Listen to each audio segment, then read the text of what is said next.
Uno de los temas preocupantes a nivel social en todo el país da cuenta con la decisión del gobierno de fijar para el próximo año el salario mínimo vital. ¿Qué ha ocurrido? Los empresarios y trabajadores han tenido varias reuniones y eventualmente no se han puesto de acuerdo. Por tanto, se ha dicho a través del Ministerio de Relaciones Laborales que van a pronunciarse ¿para qué? Para fijar el salario de todos los ecuatorianos. Esto es democrático, esto es aceptable, hay sensibilidad social que va a ocurrir con el salario de todos los ecuatorianos el próximo año. Es un tema que esta mañana vamos a abordar con Nelson Erazo, secretario general de la Unión General de Trabajadores. Muchísimas gracias, Nelson, por venir. ¿Cuál es la información disponible para todos los trabajadores ecuatorianos respecto de este tema que hemos mencionado? Bueno, muy buenos días y muchas gracias. Efectivamente, los trabajadores estamos viendo con mucha preocupación el hecho de que en los actuales momentos se pretenda continuar aplicando políticas ajenas a lo que establece la Constitución, políticas que son parte de la larga noche neoliberal y que están establecidas dentro de la ley del CONADES, en donde se establece que si los trabajadores y empresarios no se ponen de acuerdo para el incremento de sueldos y salarios, lo que entra en vigencia es el decreto que lo realice el presidente de la República o por intermedio de su ministerio de turno. Sin embargo, este hecho está basado en lo que establece la inflación anual proyectada para el próximo año.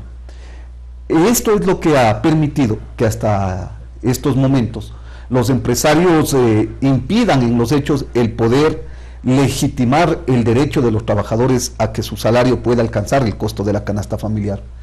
La última propuesta que entregaron los empresarios se establece de un incremento del 3% en base al tema de la inflación, lo que quiere decir que el incremento sería de 9.54 centavos de dólar.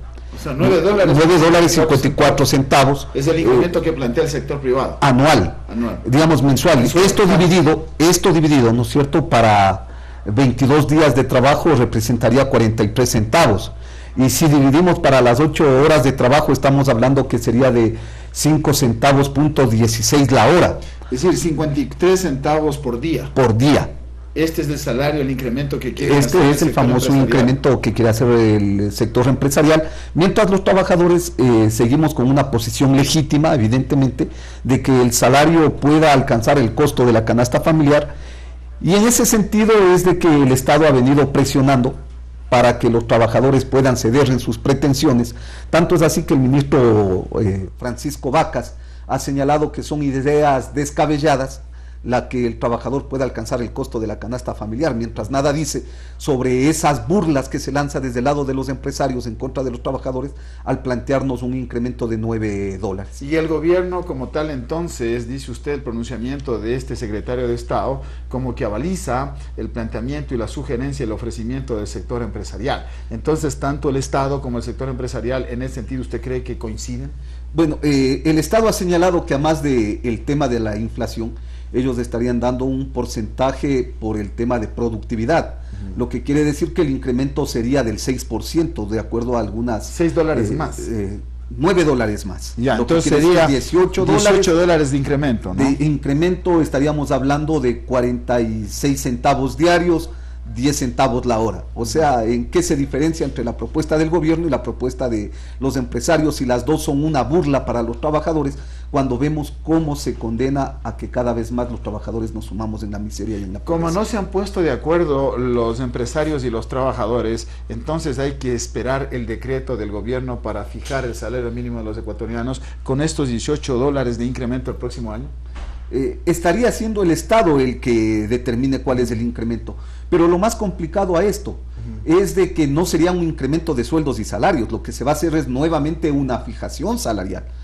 O sea, más de el 75% de trabajadores no sería beneficiado de esta fijación. ¿Por qué razón? Porque cuando se establece de que el incremento, pongamos en el mejor de los casos que llegue a ser lo que señala el Estado, los $18, se estaría llegando a un salario básico unificado de cerca de 338 dólares, más o menos sería el nuevo salario básico, pero el que gana 340 ya no alcanza ni $1 de incremento, y el que ganaba 337 solamente subiría $1.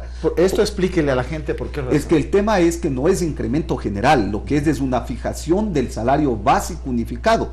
Entonces, por lo tanto, como no es obligación de los patronos incrementar a los que ya ganan más del salario básico, simplemente se estaría congelando a más del 75% de trabajadores en el país. Esta es la información, digamos, que debe conocer todo el pueblo ecuatoriano. Ahora, cuando usted menciona que la propuesta de los trabajadores es que el ingreso de ustedes al menos cubra la canasta básica familiar, ¿estamos hablando de qué montos para conocimiento de la audiencia? A ver, Vicente, una conquista trascendente para los trabajadores fue el hecho de que en la actual Constitución se reconozca que el salario del trabajador debe propender a cubrir el costo de la canasta familiar, y habla que debe ser de una manera de progresividad. Sin embargo, han pasado hasta los momentos actuales 5 años desde la aprobación de la nueva Constitución, y ocurre que este derecho legítimo constitucional de los trabajadores no se ha ejecutado.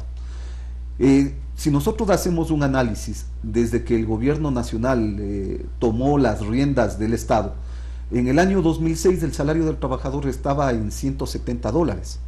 Hoy que nos encontramos después de 6 años de la Revolución Ciudadana, ocurre que nuestro salario está en 318.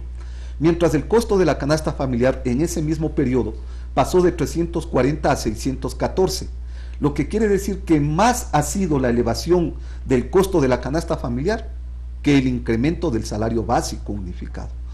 Por lo tanto, nosotros creemos que es necesario dar pasos que nos permitan llegar al cumplimiento de la Constitución. Y por eso es que planteamos la necesidad de que primero debe haber una política de Estado que vaya a discutir los salarios no solamente en el último mes del año, sino que sea una política anual. Permanente. Y para eso planteamos el hecho de ir a la conformación del Instituto de Salarios, Estadísticas y Censos. Esto nos permitiría discutir adecuadamente cuáles son las condiciones de vida de la mayoría de ecuatorianos e ir en ese sentido proyectando el incremento del sueldo y salario acorde a lo que establece la canasta familiar. Ajustando el salario de los ecuatorianos de acuerdo a la realidad económica, ¿no? Evidentemente, pero además hay una cosa. La política del gobierno tiene un retroceso brutal en materia laboral en este último periodo. Cuando el ministro Antonio Gagliardo, que fue el primer ministro de Estado del actual presidente, estableció el primer incremento en el 17.34%, que significó en ese momento cerca de $35. Luego de ese incremento del 17%, ocurre que los nuevos incrementos salariales de ahí para acá no han superado el 10%. O sea, hubo un retroceso, no es que se incrementó de mejor manera para que el salario del trabajador pueda alcanzar el costo de la canasta familiar. A los acuerdos con los empresarios, porque el Estado permanentemente se reúne con los empresarios para ir elaborando una política estatal en materia laboral. ¿Usted cree que hay insensibilidad por parte de este gobierno que se ha autocalificado la Revolución Ciudadana del siglo XXI para con los trabajadores ecuatorianos? Bueno, nosotros creemos... ¿Para reconocer que necesitan un salario justo?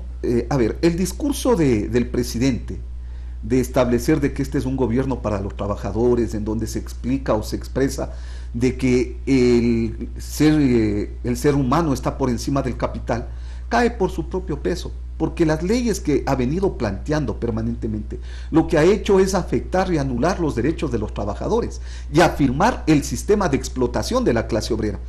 Se ha establecido, por ejemplo, un elemento importante también era el tema de que en la Constitución se establezca la eliminación de todas las formas de precarización laboral, entre ellas la tercerización.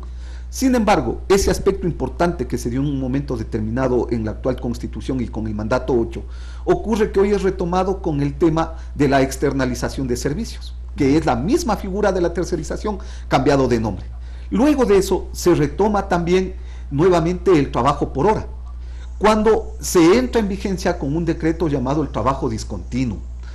Estos temas evidencian entonces una cuestión, que en los momentos actuales lo que hay es una política de Estado en beneficio de los empresarios en base a los acuerdos. Y si no, preguntémonos una sola cosa: ¿qué gran empresario en este país ha salido a decir que está en contra de las políticas laborales del actual régimen? Ninguno, porque ellos han sido los grandes beneficiados. Y lo cierto que tiene que haber equidad y tiene que haber justicia social. La pregunta que nosotros nos hacemos ante toda la audiencia nuestra es si eventualmente este incremento de $18, posiblemente en el salario mínimo vital de los ecuatorianos, serán suficientes para poder satisfacer las demandas y las necesidades de los ecuatorianos el próximo año. Decirles a ustedes que eventualmente el incremento del salario mínimo vital para el próximo año sería de $338.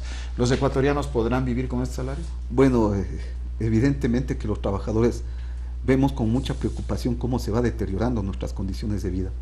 Vemos cada vez más con mayor angustia que ese salario que hoy se pretende establecer no nos va a alcanzar ni siquiera para cubrir el 54% del costo de la canasta familiar. Lo que quiere decir que los hogares ecuatorianos continuaremos con un déficit en el tema económico para poder satisfacer las necesidades del trabajador y sus familias. Sin embargo, vemos también cómo, en cambio, en base a la misma ley, el presidente de la República cada vez y todos sus ministros, al igual que los asambleístas, van engrosando sus bolsillos, porque la ley determina, por ejemplo, que el presidente de la República gana las 25 remuneraciones básicas en el país. ¿Cuánto gana un presidente? Lo que quiere decir que el salario del presidente, ¿no es cierto?, en los momentos actuales es 318 del salario básico multiplicado por 25. Esto sale nada más y nada menos que $7.950. Sí, y en esa misma proporción el presidente gana $7.900. ¿Un asambleísta? Bueno, un asambleísta en los momentos actuales está por encima de los $6.000, igual que los ministros que superan los $5.500. Entonces, cuando el presidente... Dicen que los superintendentes de bancos y de compañías ganan más que los ministros. ¿Usted tiene información de esto? Bueno, si ustedes ven en las grandes empresas los gerentes, o en el caso de la banca, evidentemente el gerente de un banco está por encima de los $10.000, $12.000. Mientras a ellos se les permite que tengan ese tipo de salarios, en cambio a los trabajadores cada vez más se nos va poniendo algunos techos para que no podamos sobrevivir adecuadamente en este país. Estas son las realidades, lamentablemente, que estamos viviendo, y por eso creemos en todo caso de que es necesario que los trabajadores impulsemos procesos de unidad que nos permitan evidentemente jugar un papel distinto al de los momentos actuales, y en ese escenario poder recuperar los derechos laborales, los derechos constitucionales, pero también la dignidad y los derechos humanos que han sido pisoteados en este país y en un sinnúmero de lugares del mundo, ¿no? Sí, nos salta una inquietud. Podríamos preguntar a un secretario de Estado, a un ministro, al propio presidente de la República o al vicepresidente si podrían subsistir ellos con su familia con dignidad con $338 de salario mínimo, que es la cantidad que tendrá buena parte de los trabajadores ecuatorianos del próximo año. Muchísimas gracias a Nelson Erazo, secretario de la Unión General de Trabajadores, que ha tenido la gentileza de venir a darnos esta información y hacer los comentarios correspondientes respecto de este tema. Muchísimas gracias, Nelson. Muy amable y muchas gracias, Luis. A ustedes que han tenido la gentileza de escuchar esta entrevista.